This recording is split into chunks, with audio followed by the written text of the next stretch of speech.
오늘부터 한 주간 동안 특별 새벽 기도를 하게 되는데요. 이 광고를 드린 것처럼 올해는 재직 세미나를 겸하여서 하지 않고 따로 하지 않고 겸하여서 5일 동안 이 주사랑교회가 하고 있는 이 5가지 사역에 대해서 간략하게 살펴보는 시간을 가지도록 하겠습니다. 우리 주사랑교회의 5가지 사역이 어떤 것이 있겠습니까? 우리 주보에 이렇게 새벽기도 본문이 나와 있는 것처럼 예배, 훈련, 또 전도, 교제, 봉사 이것이 5가지입니다. 오늘은 첫 번째 시간으로 예배에 대해서 살펴보겠습니다. 예배는 2가지 종류의 예배로 이해를 할 수가 있습니다. 하나는 우리 삶 가운데서 드리는 그런 생활 속에서의 그런 예배, 또 하나는 주일날 예배 때 늘 함께 모여서 하나님 앞에 드리는 그런 예배 2가지가 있습니다. 주일날 공예배를 성공적으로 하나님 앞에 드리느냐 못 드리느냐 이것이 나중에 또 일상생활에서의 그 예배의 성공 여부와 아주 밀접한 관계가 있습니다. 또 반대로 또 일상생활에서 우리가 하나님 앞에 드리는 그 삶의 예배 이것의 성공 여부가 또 주일날 공예배에서 하나님 앞에 드리는 그런 예배에 얼마나 하나님께서 기뻐 받으시는지 그렇지 않은지 거기에 대한 것이 또 굉장히 이렇게 연결이 되어 있습니다. 하나님을 섬기는 것은 모두 예배의 카테고리 안에 포함을 해야 합니다.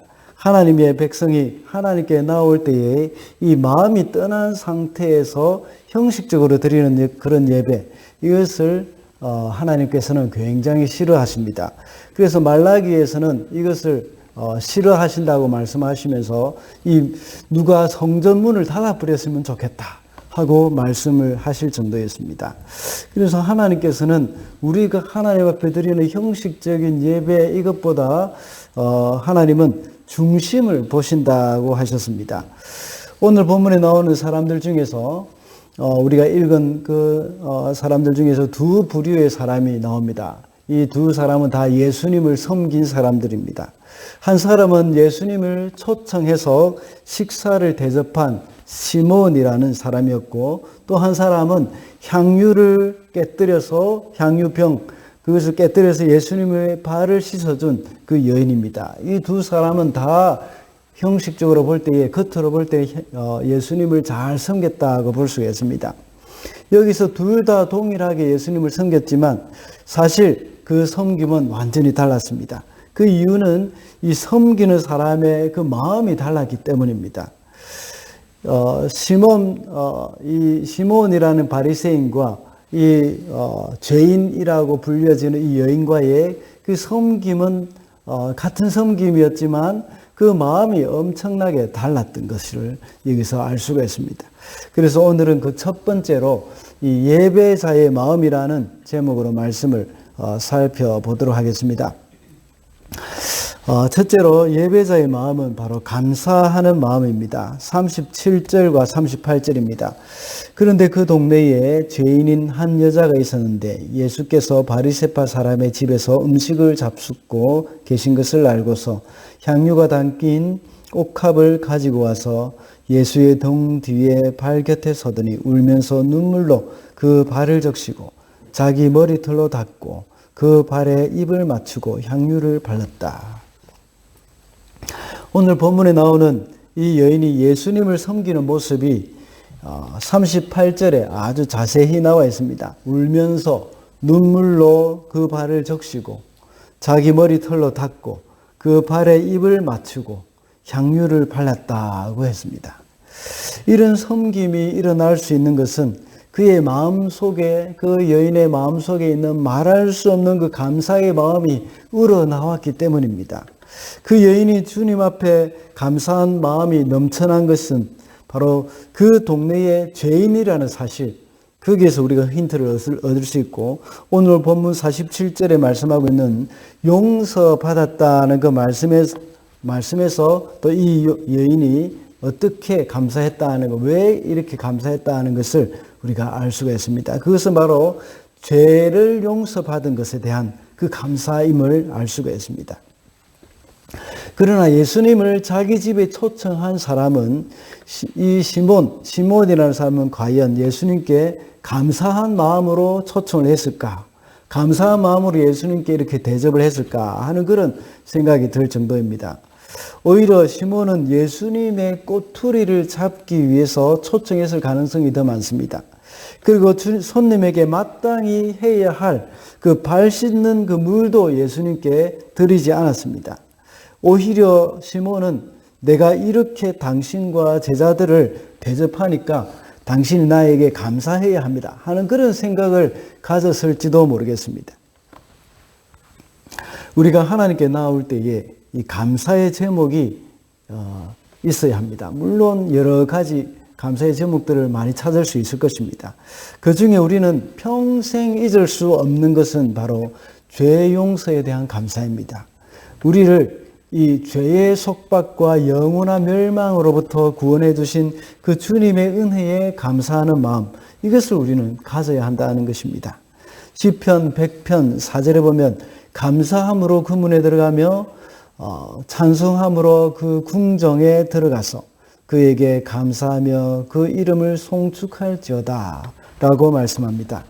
구약의 성전의 문으로 들어갈 때에 감사함으로 그 성전의 문에 들어간다는 겁니다. 하나님께 예배하러 성전에 들어가는 사람은 먼저 감사가 이루어져야 한다는 것을 여기서 말씀하고 있는 겁니다. 구원의 기쁨, 많은 감사의 제목들 중에서 구원의 기쁨, 이것이 우리에게 있을 때에 우리의 가슴 벅찬 그 감사가 우리에게 솟아나올 수 있다는 겁니다. 우리 가운데 구원의 기쁨이 사라질 때 우리 마음 가운데 감사가 사라질 수밖에 없는 겁니다. 또 우리 오늘 본문에 예수님은 적게 탕감받은 사람과 많이 탕감받은 사람을 비유해서 말씀하고 있습니다. 우리가 구원받은 사실에 대한 감사는 나의 삶의 가치와 비례한다고 할 수 있습니다. 먼저 구원받기 전에 우리의 모습이 어떤 모습인지 알아야 하고 구원받은 우리의 신분이 어떤지를 우리가 알아야 합니다. 그럴 때 우리는 얼마나 많이 탕감받은 사람이 되었는지를 깨닫게 되어지는 겁니다. 이 여인은 그 사실을 알게 되었습니다. 죄의 종으로 비참한 삶을 살아온 자신의 과거를 알았고 또 죄의 사함의 기쁨을 누리는 그런 새로운 삶의 은혜를 알게 되었습니다. 그러므로 우리가 날마다 주님 앞에 나와서 예배할 때 기억해야 할 것은 나의 새로운 신분, 이것을 잊어서는 안 된다는 겁니다. 제가 늘 말씀드리는 바와 같이 내가 누구인지에 대한 깊은 인식이 우리의 삶을 바꾸어주는 힘이 있습니다. 내가 불량배라는 생각을 하게 되면 그런 삶을 살게 됩니다. 그러나 내가 선생님이라는 생각이 들 때, 주일학교 선생님 또는 학교 선생님, 이런 대학 교수님, 이런 생각을 하게 될 때에 그분은 선생님다운 삶을 살게 됩니다. 내가 목사라는 생각을 하고 있을 때에 또 목사다운 삶을 살게 됩니다. 우리가 전에는 죄인으로 살았지만 이제는 하나님의 자녀가 되었다는 사실을 인식하고 있을 때에 우리는 하나님의 자녀로 살 수가 있게 된다는 겁니다. 그리고 하나님께 우리의 새로워진 신분에 대한 감사가 일어나게 되어집니다. 둘째로 예배자의 마음은 주님을 사랑하는 마음입니다. 47절입니다. 그러므로 내가 내게 말한다. 이 여자는 그 많은 죄를 용서받았다. 그것은 그가 많이 사랑하였기 때문이다. 용서받은 것이 적은 사람은 적게 사랑한다. 예수님을 초청한 시몬은 바리새파 사람으로서 율법주의자였습니다. 율법을 철저히 지키기로 인정받는 그런 사람이었습니다. 그는 예수님을 초청해서 식사를 대접하면서도 예수님이 율법을 잘 지키는지 못 지키는지 판단하는 마음이 있었을 것입니다. 시몬은 그토록 율법을 잘 지켰기 때문에 이 죄를 용서받을 것이 없다고 생각을 했을 것입니다.